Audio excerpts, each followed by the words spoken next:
Hey guys, today I'm working on the replacement of the freshwater pump in our 1992 Champion Europremier. This is the original pump from 1992, or most likely built in 91. Actually, I believe the date on the pump says manufactured in July of 1991, so it's had a pretty good life. It is still working, but making quite a bit of noise. As you can see, it's been leaking a little bit there, and the pressure's dropped a bit, so it's definitely time to replace it before it just completely gives out on us. Plus the noise is driving me crazy. So got a new pump here. Picked this up from our local camper trailer parts supply. $95.33, pretty good deal for a new modern SureFlow that's supposed to be quite a bit better than what we had. Got a few of the things out that I think I'm going to need for the replacements, so we'll go through those as we go. The new pump comes with a red wire and a black wire, just like the old one. Has the same two fittings on the side, and then the one red wire that comes up around and plugs into the front of it. Pretty similar to the new one, except this one has 4 mounting holes, 2 on each side there. The original one only has 3 holes. Going to start by disconnecting the electrical first. Pump is turned off up in the motorhome. It's a feisty one.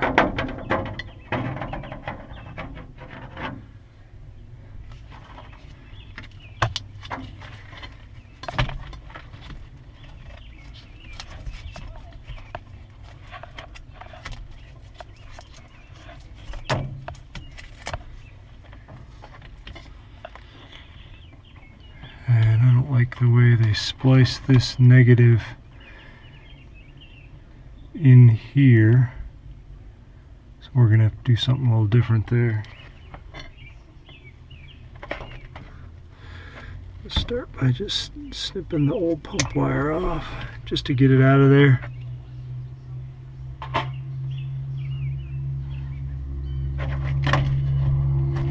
We'll unconnect plumbing. A little pressure left in there.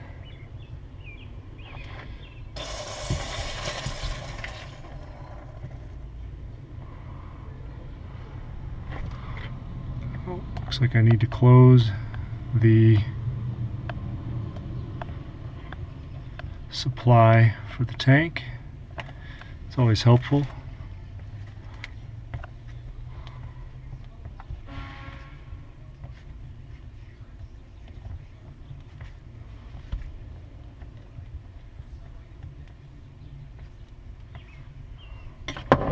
Okay, there's our problem.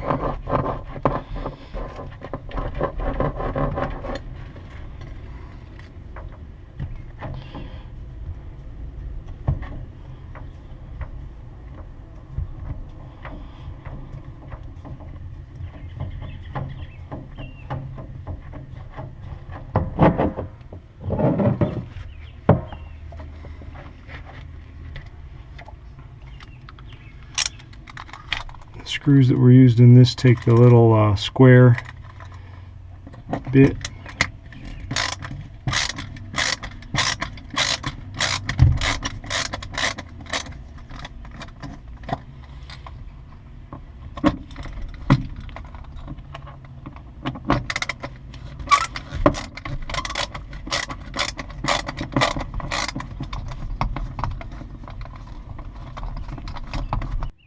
Decided to solder the connection here, so I've just tinned the ends here, put the heat shrink over, and then we're going to solder it up. Okay, that connection is complete, soldered, heat shrinked, and we'll move on to the black negative connection. Okay, I've soldered and heat shrinked the hot wire into the system and the ground wire into the system here.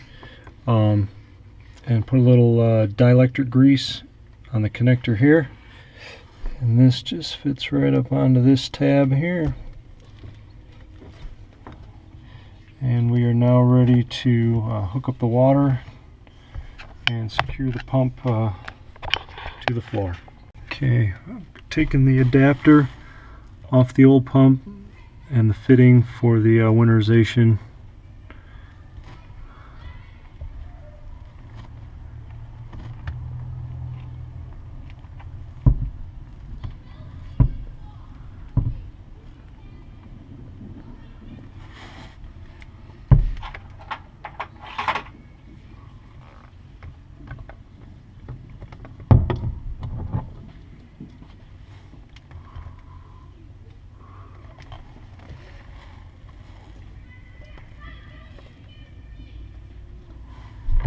Not too tight. I want the valve to be facing me for the winterization. Actually, I have to be able to screw the extra tube for winterization on there, so I need to go an extra quarter turn to make that accessible.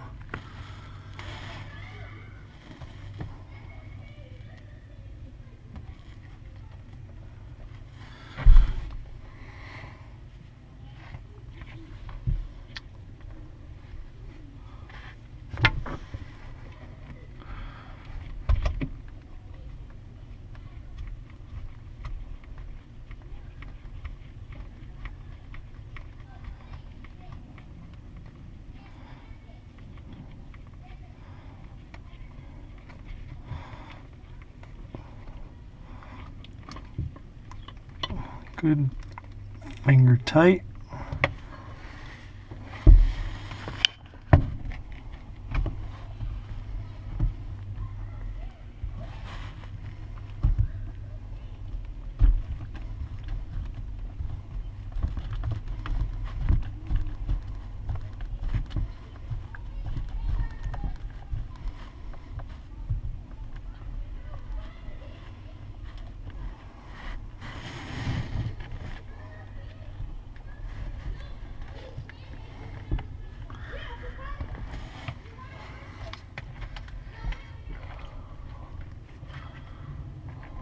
Okay, before I secure it to the floor, I'm gonna turn on the water and turn on the pump for a minute just to make sure it all works and no leaks.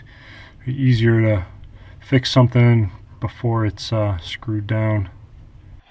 Okay, I had a little issue with the pump that would not shut off. The guy at the parts store told me they were having a problem with this on these SureFlows. So I went in here to the, you can see here, the bypass valve right here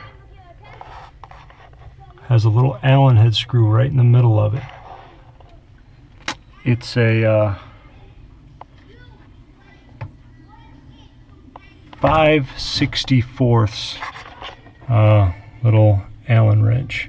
I tightened it clockwise. It took about 1.5 to 2 turns to get the pump to shut off. Then I turned it about another quarter turn. They do say in the instructions that this should be adjusted by a certified technician so that it won't keep running on you, because if the pump doesn't shut off, you're gonna have real problems. And this new one is so quiet, I couldn't even tell it was running up in the motorhome unless I had the windows open and I listened really close and turned it on and off, and then I could tell the difference between it running on and off. But so be careful with that. I'm just going to try this. I'm going to keep a real close eye on it and make sure that the pump doesn't stay running for me and burn itself up. Okay, I got some stainless screws here. Ideally I would use like a pan head, but I happen to have these that are stainless, and they're the same length as what came out of there, 1 inch, so that they don't go too far down and poke through the bottom. So I figured out where I want the pump here, so I have access to both sides there, and I can get the winterization tube on there when it comes time. And as you can see, Debbie's up there cleaning the sink and the toilet, so the pump is doing a little work now while I'm finishing up here. Just going to put that in and let it self-tap into the floor. Hopefully that goes in far enough, and I'll finish up the other 3. Been running the pump for a little bit, using it. Seems to be working great. It's always shutting off when it should, and no leaks in sight, so I'm going to keep a close eye on it, and looks like it's all done. Hope this helped you out a lot, in case you need to do the same thing.